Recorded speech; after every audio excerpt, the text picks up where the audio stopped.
Alhamdulillahilladzi syarafal anam bisahibil maqamil a'la.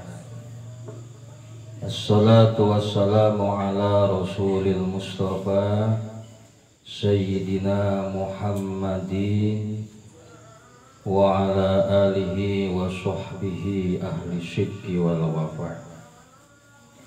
Qala Allah ta'ala fil Qur'anil azim wa wasdaqul qailin a'udzu billahi minasy syaithanir rajim. Bismillahirrahmanirrahim. Yarfa'illahu alladhina amanu minkum walladhina utul ilma darajat.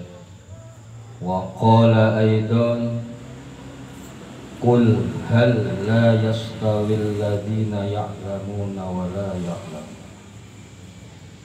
Para jamaah sekalian yang dimuliakan Allah, alhamdulillah wasyukru ala ni'matillah.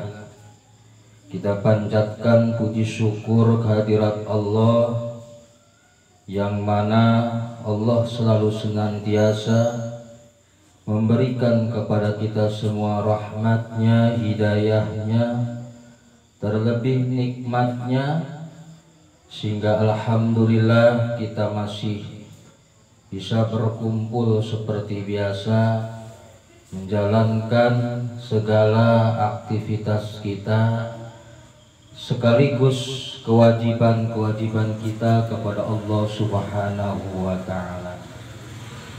Mudah-mudahan ini merupakan sebuah catatan amal bagi kita yang menjadi sekaligus menjadi saksi bagi kita kelak di akhirat, menjadi penolong bagi kita. Yang kita harapkan adalah keselamatan kebahagiaan dunia, keselamatan kebahagiaan akhirat. Amin ya Allah ya Rabbal alamin. Sholawat dan salam semoga selalu dilimpahkan kepada junjungan alam syarafil anam, yaitu Gusti kita, panutan kita, Nabi besar kita Nabi Muhammad sallallahu alaihi wasallam, berikut para keluarganya, sahabatnya, dan kita sebagai umatnya hingga akhir zaman. Alhamdulillah, berkat karunia Allah yang selalu senantiasa diberikan kepada kita semua, kita saat ini masih diberikan pertolongan oleh Allah sehingga kita bisa menjalankan kewajiban serta menjalankan amal-amal kebaikan. Berikut amal-amal kebaikan itu mudah-mudahan Allah catat sebagai amal ibadah. Dan amal ibadah itu kita berharap mudah-mudahan Allah menerimanya dengan kita jalankan penuh keikhlasan, penuh kesabaran, disertai dengan keilmuannya. Karena menurut pendapat daripada ba'dul hukama telah berkata di dalam salah satu kitab yang dikarang oleh Syekh Nasr bin Muhammad bin Ibrahim As-Samarqandi, yang karangan kitabnya adalah kitab Tanbihul Ghafilin, itu dikatakan bahwasanya waqala ba'dul hukama, telah berkata sebagian daripada ahli hukum, mengatakan yahtajul amalu ila arba'ati asya', bahwa ketika seseorang berbuat amal-amal ibadah maka membutuhkan 4 perkara ketika amal ibadah itu diharapkan untuk bisa diterima oleh Allah Subhanahu wa Ta'ala. Artinya ketika kita berbuat amal kebaikan, amal soleh, amal ibadah, ketika kita berharap amal ibadah itu diterima oleh Allah Subhanahu wa Ta'ala, maka amal ibadah itu harus terpenuhi dengan keilmuan dan syaratnya. Membutuhkan 4 perkara untuk bisa diterima amal-amal tersebut. Mana 4 perkara yang dibutuhkan ketika kita berbuat amal ibadah agar amal ibadah itu diterima oleh Allah? Maka yang pertama adalah ilmu qabla bad'ihi. Ketika seseorang ingin melakukan suatu amal ibadah, apabila dia berharap amal ibadah tersebut diterima oleh Allah, maka harus diawali sebelum menjalankan amal tersebut harus disertai dengan ilmu. Artinya ketika wong iku arep gawe amal ibadah baik sholat, zakat, puasa, haji ataupun amal-amal yang lainnya, ketika dia sebelum berbuat amal tersebut maka dia harus membekali amalnya itu dengan ilmu.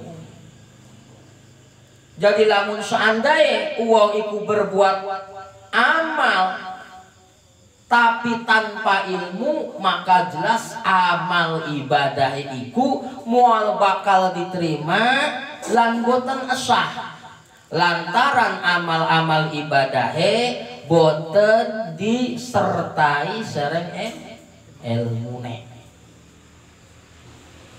Maka ilmu menjadi syarat utama diterimanya amal ibadah. Bagaimana ketika seseorang itu berbuat amal ibadah tanpa ilmu? Maka ulama berkata di dalam kitab yang lain, man shalla jahilan bi kaifiyatil wudu'i was shalah lam tasihha sholatuhu ail ibadatuhu. Siapa yang beramal ibadah seperti sholat tetapi dia tidak mengetahui tata cara amal ibadah tersebut, maka lam tasih, tidak sah sholatuhu, sholatnya, ail ibadatuhu, yakni ibadahnya. Jadi walhasil ketika seseorang berbuat amal ibadah maka tidak disertai dengan keilmuannya, maka amal ibadah tersebut tidak sah. Senajan ibarat wongku tukang sholat, sampai-sampai ku kesebut tukang sholat batu ke tekang ireng, umpama tekang bungsut lantaran bekas guprak gapruk sholat. Tetapi umpama sholatnya boten wenten ilmune, premen kok ngan syukur sholatnya rupuh-rupuh gedang kayak wong ruku milu ruku, wong sujud milu sujud, wong dodok milu dodok, wong tahiyat milu tahiyat, kayak apa wong ngentut milu ngentut. Umpama ibadahnya ora weruh ning ilmu ngan seukur pepeluan ibadah ataupun pepeluan sholat, maka pripun CP sebagian ulama ngomongaken lam tasih sholatuhu, tetep sholatnya boten sah, ail ibadah tu senajan tukang ibadah lamun boten disertai ilmune iku boten sah. Wi ari kaula mah pripun ibadah mah ibadah, salat mah salat kaya uang-uang, tapi lantaran ilmune mah durung weruh. Aja-aja ilmu sing lain, ilmu salat bisa dina-dina, lamun ditakoni rukun salat, lamun ditakoni batal salat, lamun ditakoni sunah salat, ora bisa ngebedakaken endi fardu salat, endi sunah salat, endi batal salat. Kita mah kepiluan kaya uang lain, tetep boten sah. Akan tetapi ketika kula iki senajan boten uning ilmune ngan sekedar ilmune weruhe rameng-rameng kah, ari bari dibarengi disertai karo ngaji insyaallah iku salah ma'dzur. Artinya senajan salah masih diampura. Sebab apa? Ana salah ibadah iku salah sing diampura, ana salah sing ora diampura. Ketika kula ibadah, contoh ibadah sholat, senajan orang-orang ilmune tapi bari gegenau ngajine sambil belajar mencari ilmunya, tetap itu masih diampuni kesalahannya. Namanya itu jahil ma'dur, artinya bodoh mebodoh tapi masih diampura nih kebodohannya. Lantaran masih gegenau belajar senajan belajar ngajine kependak seminggu sepisan. Bari dodok ning pepojok bari ngantuk kah. Jare sing sebelah sok tutu.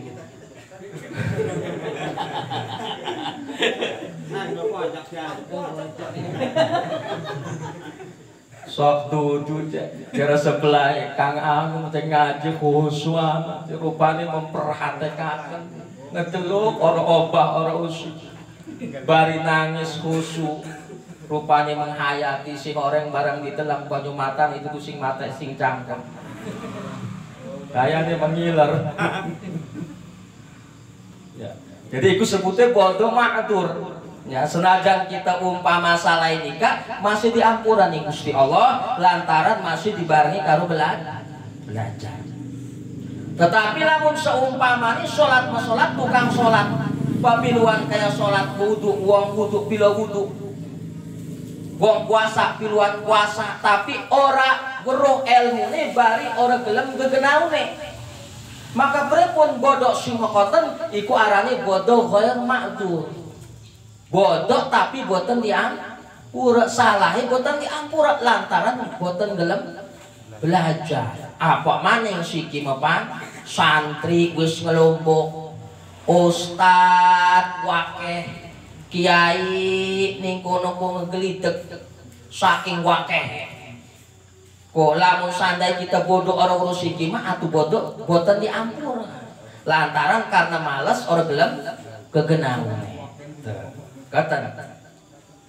Jadi seandainya seseorang itu beribadah tetapi ibadahnya tanpa disertai dengan ilmu, maka ibadahnya itu tidak sah. Jadi pertama awali ketika seseorang berbuat amal ibadah itu harus diawali dengan ilmunya.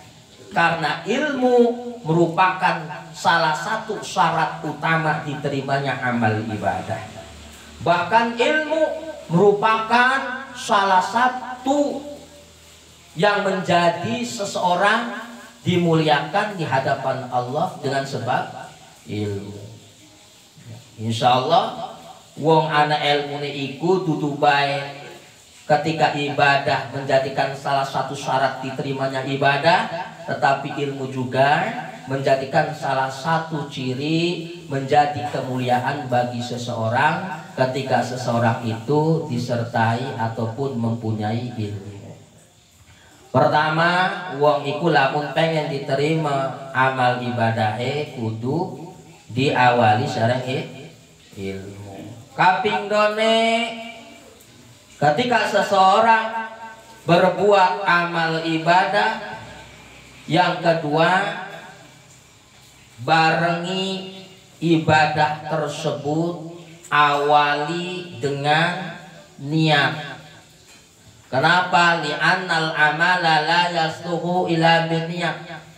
Kalau seandainya seseorang berbuat amal tapi tidak diawali dengan niat, maka amalnya itu tidak akan mendapatkan pahala, bahkan amalnya itu tidak sah. Karena Nabi berkata, innamal a'malu binniyat, pasti ini segala sesuatu itu dengan niat. Sesuatu akan terjadi itu apabila ada niat.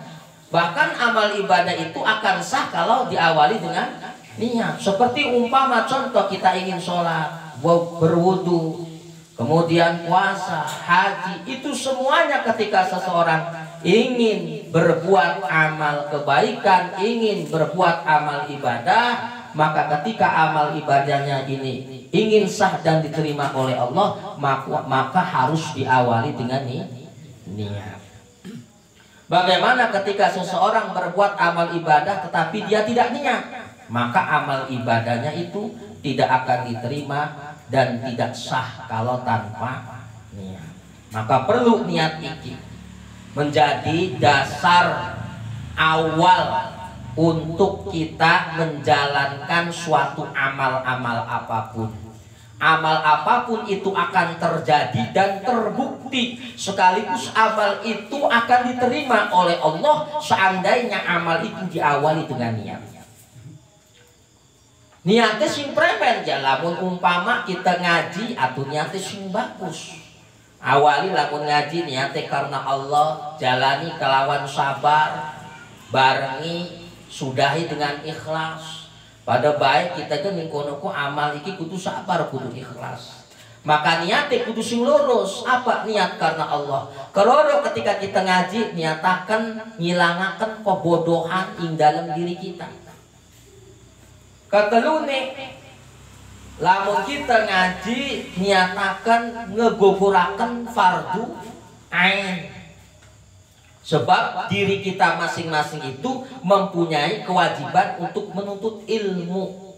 Ketika kita orang ngejalanakan tolabul ilmi, menuntut ilmu, maka dosalah kita. Kemudian ilmu apa saja yang diwajibkan bagi kita untuk dituntut, untuk dicari. Ketika suatu perkara itu fardu, maka mencari ilmunya juga fardu. Ketika suatu perkara, suatu amal, pekerjaan itu wajib, maka mencari ilmunya pun wajib. Seperti apa? Sholat wajib. Wudhu ketika ingin menjalankan sholat wajib. Puasa wajib, zakat wajib, haji bagi yang mampu wajib. Ketika ingin menjalankan amal-amal tersebut, maka tentu harus diawali dengan niat. Kemudian sesuatu yang wajib itu mencari ilmunya juga wajib. Wudu wajib, atau gelati ilmunya wajib. Sholat wajib, atau gelati ilmunya wajib. Jadi suatu perkara yang wajib lan fardu, maka mencari ilmunya hukumnya fardu ataupun wajib. Jadi ikut diantara. Maka ketika seseorang ingin berbuat amal kebaikan ataupun amal ibadah, ketika berharap amal ibadah itu diterima dan sah, maka harus diawali dengan niat. Lamun uang itu berbuat amal ibadah tanpa niat, maka amal ibadahnya boten sah. Contoh sholat boten niat atau boten sah. Kemudian puasa boten niat atau boten sah. Maka sekabehnya kudu diawali karo niate atau seperti biasa lamun wudu niate wudu, lamun sholat niate sholat, puasa niate puasa, atau kabeh gemeren lamun niat mus pada apal ya. Boten. Beraku jeneng kono arep sholat ora niat, ati ya boten usah. Boten. Sing kaping telune, ketika seseorang berbuat amal ibadah iku berharap sah lan diterima ning Gusti Allah, maka harus dibarengi karo sabar.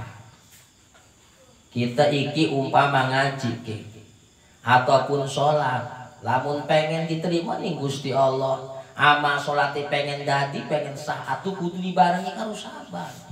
Ngaji kudu sabar, sholat kudu sabar, puasa kudu sabar. Seluruh amal-amal ibadah itu harus dijalankan dengan sabar.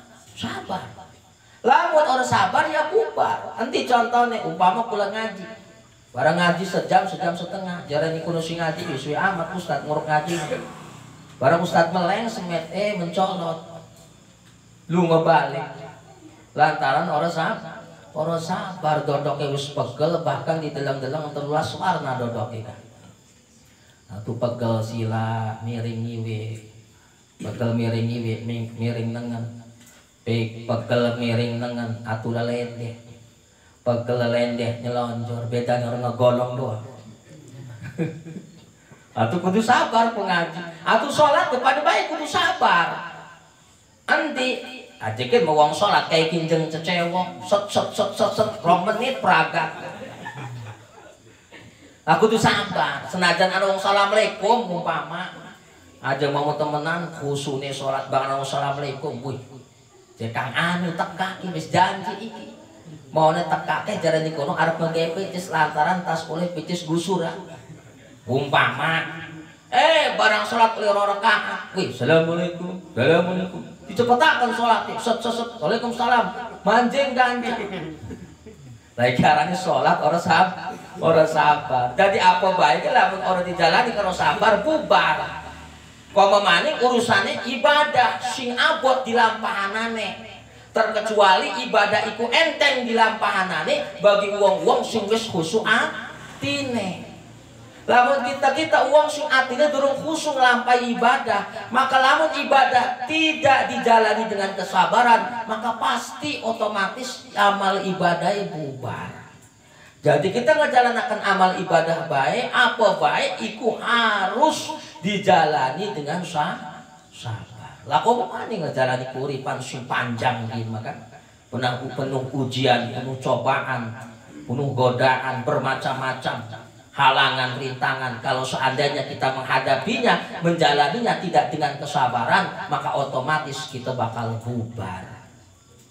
Ya begitupun ketika amal ibadah, kalau kita tidak jalankan dengan penuh kehusuan dan kesabaran, semata-mata kita menjalankan ketaatan kepada Allah Subhanahu wa Ta'ala, maka otomatis amal ibadah pun mual bakal terlaksana. Bahkan nikun amal ibadah boten tercatat sebagai amal ibadah sing bener-bener khusyuk ning Gusti Allah. Maka jalani amal ibadah iki sereng sabar, sereng sing anteng, sereng sing tumakninah atine, tumakninah badane. Koten ora bungsang mangseng. Kaping papate ketika kita berharap amal ibadah iku diterima lan sah mungguh Allah, maka harus diakhiri amal ibadah tersebut dengan ikhlas. Sereng ikhlas. Kita ngaji kudu ikhlas ya Gusti Allah. Ngawuruk ngaji ka kudu ikhlas. Apa baik amal kudu ikhlas.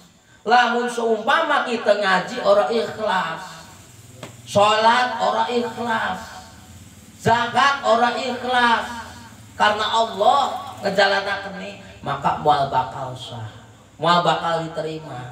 Maka prepun ketika amal ibadah itu ingin sah dan diterima oleh Allah, maka amal ibadah tersebut harus diakhiri dengan ikhlas. Jadi ngejalanakan itu kudu ikhlas. Lah kita kepada baik kok. Ngingoni anak rabi, ya, roro pecis usaha nafkahi anak istri keluarga itu juga dijalankan harus dengan penuh keikhlasan. Begitupun kita amal-amal ibadah itu dijalani dengan keikhlasan semata-mata menjalankan kewajiban kita kepada Allah. Atau semata-mata kita niku-niku ngejalanakan karena pengen kesohor. Lamun tukang ngaji pengen keweruhan tukang ngaji nih, lamun tukang pikir pengen keweruhan tukang pikir, orang ikhlas karena Allah. Lamun umpama tukang sholat nih kuno pengen kedelang tukang sholat, lamun tukang puasa idah itu nih kuno lamun anak uang setelah itu supaya nih kuno kedelang nih kuno tukang puasa. Lamun tukang dikir, temenan anak uang dikir kenceng, Allah. Tukang ini kuno kadang-kadang, masya Allah, anak uang lain, tasbih diputar-putar supaya kon ketenger tukang dikir. Umpama ke, lah ini berarti ngelampahanannya duduk karena Allah karena semata-mata pengen ningkuno riak, pengen dideleng uang, semata-mata sum'ah karena pengen dirungu uang, semata-mata nih kono karena pengen masur keceluk lan kerungu ning tukang ibadahe lantaran amal-amal ibadahe boten dijalankan semata-mata karena Allah. Maka akhiri semua itu ketika menjalani ibadah, akhiri dengan penuh keikhlasan semata-mata karena Allah. Artinya ketika kita menjalankan amal ibadah, jalankan semata-mata kita menjalankan kewajiban kita kepada Allah dan sebagai bentuk ketaatan diri kita kepada Allah. Insya Allah ketika suatu amal apapun dijalankan dengan penuh keikhlasan, itu akan terasa ringan. Jadi lamun aku bae lamun dijalanakeun karo ning kono keikhlasan, iku bakal enteng, moal bakal kerasa abot. Ngan iki kadang-kadang ning kono kok ikhlas iki sing abot. Ya. Belajar ilmu ikhlas sing paling gati. Maka premen supaya kita bisa belajar ilmu ikhlas, wis dalanaken kabeh semata-mata karena Allah doang. Insya Allah lamun sekabeh dijalankan karena Allah, siji ngejalanaken karena Allah, aku maning jelas amal ibadah ini adalah merupakan bentuk kita perbuatan amal kita semata-mata khidmah, bentuk ketaatan kita kepada Allah. Insya Allah ya, apapun yang kita jalankan, ketika kita menjalankannya karena Allah, maka insya Allah amal ibadah itu akan sah bahkan diterima oleh Allah. Maka kesimpulannya, ketika kita berbuat amal ibadah itu pengen diterima ning Gusti Allah, maka sedurung berbuat amal iki prepon kebeki diri kita karo ilmu, karena ilmu adalah merupakan salah satu syarat diterimanya amal ibadah kita. Ketika kita ingin menjalankan amal-amal ibadah kita, awali dengan niat. Niate prepon, niate ikhlas tulus semata-mata ngejalanaken kewajiban ning Gusti Allah. Kemudian barengi amal-amal kita, ketika kita berbuat amal, jalankan dibarengi dengan sabar. Kemudian akhiri amal-amal ibadah kita dengan sebuah keikhlasan. Insya Allah suatu amal apapun yang kita jalankan, ketika disertai 4 syarat tersebut, insya Allah kita berharap semua amal-amal ibadah kita sah bahkan diterima oleh Allah. Insya Allah itu akan menjadi sebuah kenyataan. Kalau seandainya amal-amal itu dibekali dengan keilmuan, diawali dengan niat, disertai dengan sabar, dan diakhiri dengan ikhlas karena semata-mata ning Gusti Allah.